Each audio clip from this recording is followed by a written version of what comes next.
कोई ढक्कन नहीं, कोई ढक्कन नहीं है। कहने वाले कहते रहे, वह और भी कहते हैं कुत्ता भौंकता है और हाथी चलता है। अगर हम सच्चे और अच्छे हैं, हमें देव शास्त्र गुरु पे विश्वास है, हम गुरु की और प्रभु की आज्ञा में चल रहे, आज्ञा सम्यक का पालन कर रहे हैं, सो दुनिया कुछ भी कहे हमें विकल्प नहीं। हाँ, उनसे विपरीत है तो हम बुरा माने, पर हमें ना आज तक बुरा समझ में आया ना बुरा समझ में आया। बुरा भी बुरे जैसा लगना चाहिए। बुरा समझ रहे ना, बुरा भी कहा तो वो हमें बुरा लगते हुए उससे भी कुछ सुधारने का प्रयास करना चाहिए। पर हम तो मात्र कषाय की गांठ बांध के रखते, उसने क्यों कहा मुझे ऐसा, अब मैं सिखा दूंगा, अब मैं दिखा दूंगा। बस आज के हर इंसान रॉकेट बन रहा है। बस पीछे से कोई ने चिंगारी लगा ली, फुर्र उड़ गए, जाके किसी दूसरे को जला के धड़ाम समाप्त। स्वयं भी नष्ट हो गए और दूसरे के भी परिणाम नष्ट कर दिए। नहीं, कोई बुरा कहो या अच्छा, चाहे बुरा कहे अच्छा कहे, जिसको जो कहना है, तू स्वतंत्र है भाई, तू स्वतंत्र है, कहने वाला स्वतंत्र है। पर मुझे उसकी बात को स्वीकार करना नहीं करना, अपने जीवन में किस प्रकार से क्या करना, ये निर्णय, ये विवेक स्वयं का होना चाहिए। हम ईमानदार है तो हमें दुनिया की परवाह नहीं है, पर ईमानदारी जरूरी है, दिखावे की नहीं, सच्ची और अच्छी। तो फिर कोई चिंता नहीं, चाहे बुरा कहे चाहे अच्छा कहे, लक्ष्मी आवे या जावे। लक्ष्मी आए तो कोई विकल्प नहीं और जाए सो विकल्प नहीं। अगर ईमानदारी साथ में है तो गई हुई लक्ष्मी भी लौट के आती है, और ईमानदारी नहीं है तो आप लाख प्रयास कर लेना, वह लक्ष्मी धन संपत्ति आने वाली नहीं है। भले ही पुण्य के उदय से आज आपके पास बहुत लक्ष्मी दिख रही है, पर यह पक्का है ईमानदारी नहीं है तो लंबे समय तक वह लक्ष्मी भी साथ देने वाली नहीं है।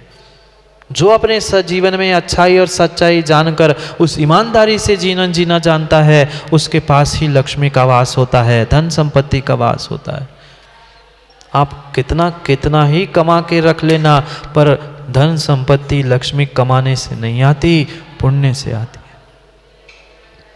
इसलिए क्यों नहीं निर्णय करने, लक्ष्मी आवे या जावे, लाखों वर्षों तक जीवूं या मृत्यु आज ही आ जावे। यहाँ तो कह रहे हैं, पर अभी डॉक्टर साहब के पास जाओ, डॉक्टर साहब ने कहा बस 2-4 महीने आपके पास बचे हैं, क्या करेंगे? वहाँ के क्या लेंगे, डॉक्टर साहब भगवान के ज़्यादा कम पैर पड़ेंगे, आजकल के डॉक्टरों के ज़्यादा पैर पूजने लग गए हैं। चलो डॉक्टर साहब, भाई वो डॉक्टर के पैर पड़ के उनके सामने गिर आने से पहले अगर भगवान की गुरुदेव शास्त्र गुरु की आराधना करता तो ऐसे उनके सामने हाथ फैलाकर गिगियाने की जरूरत ही नहीं पड़ती। मत करो इस अपने आयु के निषेकों को धन संपत्ति मात्र कमाने में बर्बाद मत करो। ठीक है, धन जरूरी है, संपत्ति लक्ष्मी भी जरूरी है, पर धन संपत्ति जेब में हो, दिलो दिमाग में नहीं हो। आज जितना भी न्याय हो रहा है, जितनी भी लड़ाई हो रही है उस धन संपत्ति के पीछे, मात्र और मात्र उस धन संपत्ति को जो लोगों ने दिमाग में बिठाल के रखा है उस कारण से हो रही है। जेब में होती तो लड़ाई नहीं होती। जितने न्याय हो रहे हैं, जितनी लड़ाई हो रही है, जिनके दिलो दिमाग में वो धन संपत्ति बैठी है ना, वे ही बेचारे लड़ रहे हैं। विचार करो, लक्ष्मी आवे या जावे, लाखों वर्षों तक जीऊं। ये नहीं सोचना चाहिए कि वह तकलीफ हो गई। बहुत सारे ये भी ऐसे भी लोग होते, वह पहले तो भोप सोच रहे थे कि मैं जीवन जीऊं और जीना है, और पता चला अंतिम समय में अब कुछ कर नहीं पा रहे, खटिया पे पड़े, भगवान को कोस रहे, भगवान जल्दी से उठा लो, भगवान जल्दी से उठा लो। अब भगवान आए तो मैं उठाने के लिए, बाकी काम नहीं भगवान के पास। मरने की भी इच्छा नहीं हो, जीने की भी वांछा नहीं हो, यही वास्तव में समधि समाधि मरण की तैयारी है। पढ़ा होगा ना भावना में, मरने की होना इच्छा, जीने की ना वांछा। पढ़ तो लिया, पर अभी कह दे कोई कि अब थोड़ी सी आयु बची है, तब क्या होगा?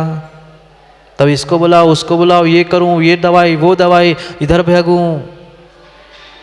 लाखों वर्षों तक जीवो या मृत्यु आज ही आ जावे। हमें उससे कोई फर्क नहीं होना चाहिए। जैसी मृत्यु हो, जब हो, हमारे भीतर समाधि समान परिणाम चाहिए, जब होगी वह समाधि मरण होगा। अगर ऐसी भावना है तो। पर क्या करे, हाय हाय हाय हाय हाय हाय करते हुए दूसरों को हाय लगा दी। गले में टांगते ना बच्चे के, बहुत सारे बच्चों के गले में हमने देखा हाय लिखा होता है। क्या ऐसा मात्र टांगने से उसकी हाय दूर हो जाएगी? घर भर तो पूरा पैसे और धन कमाने के लिए हाय हाय हाय हाय करके मर रहा है और दूसरे के हाय नहीं लगे। स्वयं की तो हाय हाय कम कर लो, तभी तो दूसरे के हाय हाय करना कम हो जाएगी। कितना लालच, कितना लोभ, क्या करे। अथवा कोई कैसा भी भैया लालच देने आए, थोड़ा सा लालच मिल जाता है, थोड़ा सा लालच दिख जाता है, व्यक्ति ढीला हो जाता है, धर्म भूल जाता है, ईमान भूल जाता है, माता पिता कुल देव शास्त्र गुरु सब भूल जाता है। थोड़ी सी लालच आ जाए, मात्र धन की नहीं, मात्र धन की नहीं, मैं प्रशंसा कर लूंगा, तुम्हारा सम्मान कर लूंगा, तुम्हें माला पहना दूंगा 50 लोगों के सामने, हाँ खड़े हो गए, ठीक है, क्या धर्म और क्या ईमान सब बेच दिया हमने चंद पुद्गल टुकड़ों के पीछे और चंद माला चंद सम्मान के पीछे। मत बेचो लालच में अपने ईमान को, मत बेचो लालच में अपने धर्म को, मत बेचो लालच में अपने माता पिता कुल परिवार देव शास्त्र गुरु को। आप किसी दूसरे को दांव पे नहीं लगा रहे हैं, आप अपने पुण्य को ही दांव पे लगा रहे हैं। मात्र और मात्र उस लालच के पीछे बेईमानी मत करो।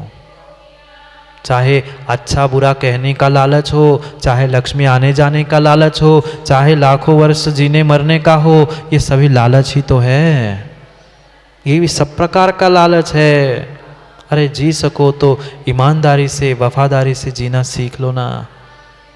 बहुत वर्तमान के इंसानों से वह तिर्यंच अच्छा, वर्तमानों से इंसानों से वे तिर्यंच अच्छा, जो 4-2 रोटी खाता है और घर के बाहर बैठकर ईमानदारी से घर की रक्षा करता है। समझ में आया कौन? श्वान, कुत्ता। बेचारा वह कुत्ता तो ईमानदारी से घर की रक्षा करता है और इंसान ही धीरे से बता देता है सामने कुत्ता है, पीछे से गेट से आ जाना है। ऐसी स्थिति है। घर का लंका भेदी ढाए, घर का भेदी लंका ढाए।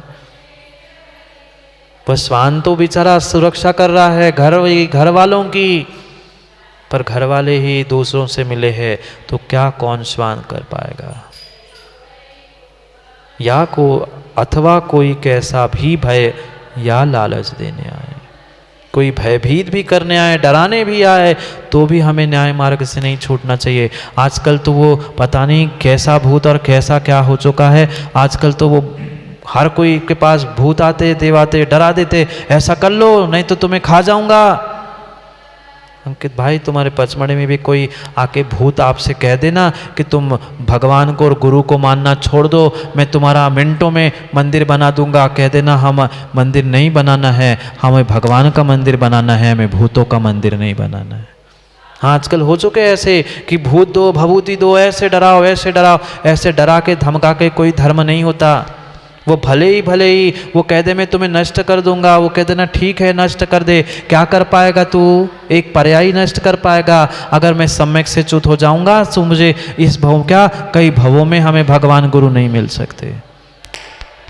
किसी प्रकार का भय हो, चाहे मरने का, मारने का या धन संपत्ति नष्ट करने का, मत घबराना, मत घबराना, मत घबराना। किसी के पुण्य पाप के आगे कुछ नहीं होता। वे देव कुछ देवाधिदेव जब कुछ नहीं कर पाते राजू सिंह जी, ये देव किसकी कौन क्या कर पाए। देवाधिदेव किसी के सामने पुण्य पाप के आगे कुछ नहीं कर पाए, वह स्वधर्म तक कुछ नहीं कर पाया, फिर व्यंतर और देव किसको क्या भय का और क्या कर पाए। मत डरो, भयभीत होने की आवश्यकता नहीं है, भयभीत होने की आवश्यकता नहीं है। भयभीत सम्यक दृष्टि कभी नहीं होता। माँ, सम्यक दृष्टि को कभी भय नहीं होता। सप्त भयों से दूर होता है सम्यक दृष्टि। और डर रहे हो, भयभीत हो रहे हो, मतलब अभी सम्यक दर्शन आपके पास नहीं है। कहने वाले कहते रहे, डराने वाले डराते रहे, लालच देने वाले देते रहे, तो भी न्याय मार्ग से मेरा कभी न पग डिगने पावे। पर न्याय से फुर्सत मिले तभी तो हम न्याय मार्ग पे चले। हमें न्याय से ही फुर्सत नहीं है, हम परस्पर में ही लड़ने में, झगड़ने में, न्याय करने में इतना समय बर्बाद कर लेते हैं कि न्याय मार्ग का हमें पता ही नहीं है। भाई जो न्याय मार्ग है उसे ईमानदारी से समझो। धर्म मार्ग ही न्याय मार्ग है, धर्म रीति ही न्याय नीति है, वह राजनीति धर्म नीति नहीं है।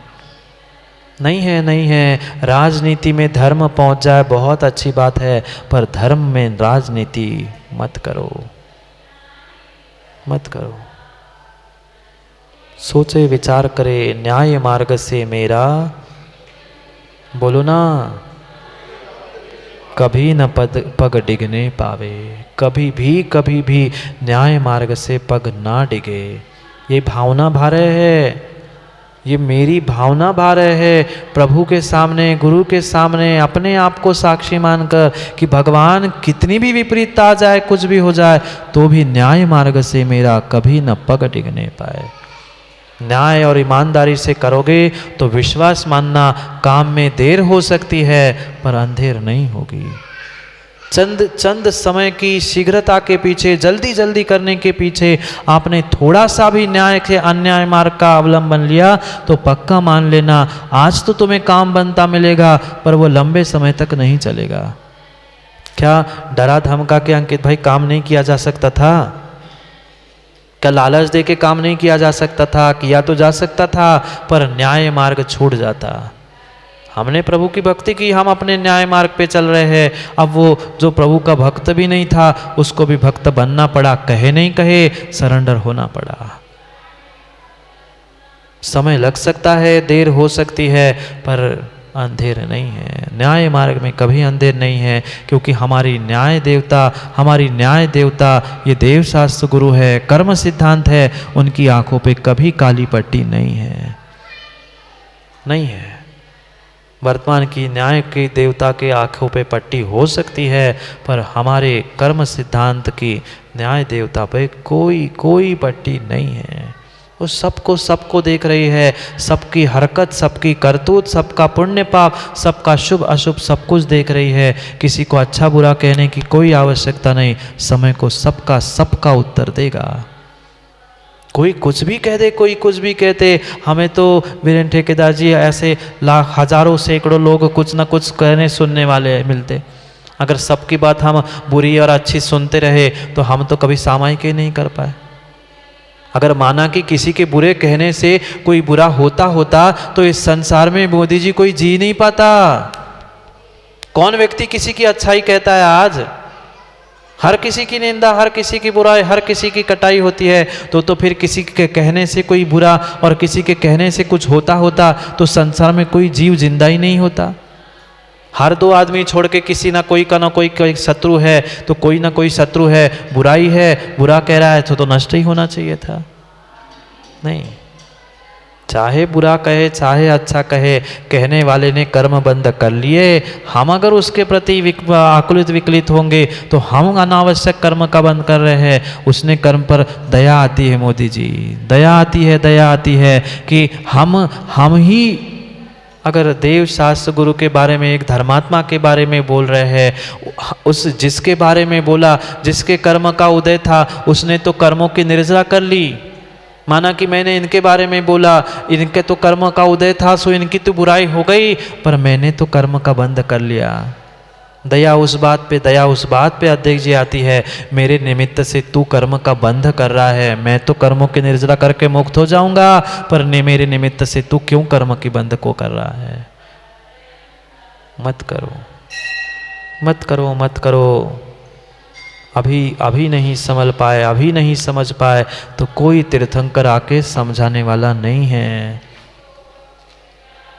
जाओ, अन्याय का मार्ग खोलने का समय हो गया। जाओ राजू भाई, जेब नहीं मतलब वो दुकान खोलने का समय हो गया। वो धीरे से निकल रहा था जेब काटने का। कहो नहीं कहो, लालच के मारे व्यक्ति कितना धर्म और ईमान बेच रहा है। धर्म करने के लिए समय नहीं है, देव शास्त्र गुरु की सेवा करने के लिए समय नहीं है, पर नोटों के बंडल जमाने के लिए समय है। कर्मों के बंडल जलाओ, नोटों के बंडल से काम नहीं होगा। न्याय मार्ग से मेरा पढ़ ही लो कम से कम। सबके दुकान में तो इतनी पटिया लगानी ही चाहिए, न्याय मार्ग से मेरा कभी न पग डिगने पावे। कर पाओ नहीं कर पाओ, कम से कम 24 घंटे में एक ही दिन एक बार 24 घंटे में इस पंक्ति को ही पढ़ लो, दिन में, दोपहर में, शाम में, रात में, कि न्याय मार्ग से मेरा कभी न पग डिगने पावे। डिग जाए तो संभालने के लिए देवशास्त्र गुरु है, पर कम से कम भावना ही भाव कि ना डिग पाए। हमारा तो मंदिर में ही पग डिग जात महाराज जी, दुकान की और घर की क्या बात करें। मंदिर में ही हम न्याय मार्ग पे नहीं चल पाते, यही न्याय करने खड़े हो जाते हैं, फिर तो कहना ही क्या। क्या करें क्या करे क्या करे, सोचे समझे अनावश्यक हम देव शास्त्र गुरु और धर्मात्मा धर्म के निमित्त से निधत्ति निकाचित कर्म का आश्रबंध ना करे। दया है, करुणा है, इसलिए बार बार कहता हूँ, नहीं तो फिर आपका काम आप जाने, हम तो अपना काम कर ही रहे। इसलिए सोच लेना माँ, कोई बुरा कहे या अच्छा, लक्ष्मी आवे या जावे, लाखों वर्षों तक जीवो या मृत्यु आ जाए आ जावे, अथवा कोई कैसा भी भय या लालच देने आए तो भी न्याय मार्ग से मेरा कभी न डिगने पावे। वो कथा तो सुनी होगी ना माँ, वह चतुर्दशी के दिन उस कोतवाल ने हिंसा करने का त्याग किया था। राजा पहुंचा, राजा के सेवक पहुंचे और उस माँ के पास वह छुप के बैठा था, कोतवाल फांसी देनी थी, चतुर्दशी में कैसे दूं। जैसे ही वह पूछने पहुंचे सैनिक, पहले तो पत्नी ने मना किया, नहीं है नहीं है नहीं है, और जैसे ही वह रत्नों की थाल उन सेवकों ने सामने की, जैसे ही वह लालच सामने आया, वो पत्नी कहती है घर में नहीं है, घर में नहीं है, घर में नहीं है। मुंह से तो कह रही घर में नहीं है और उंगली से बता रही घर में नहीं है, घर में नहीं है। यही तो लालच है, कभी न पग डिगने पावे। जाओ, करेंगे अभी पग की और भी चर्चा, मेरी भावना को मेरी बनाने की चर्चा, क्योंकि आज का समय हो गया है, आज का समय हो गया है। समय को समय पे समझना है। मोदी जी कितने भी कहते रहना, कितने भी कहते रहना, 11 बजे तक अनुष्ठान और कुछ भी कह देना। जिसको न्याय मार्ग धर्म मार्ग पसंद है वो लालच छोड़ के आएगा, और जिसको नींद प्यारी है वो सोता रहेगा, और जिसको धन प्यारा है वो सुबह दुकान खोल के बैठ जाएगा। इसलिए बड़े समय पर समय की बात करने के लिए कल समय पे मिलते हैं, क्योंकि समय पे किया गया काम समय को दिलाता है। बोली भगवान महावीर स्वामी की।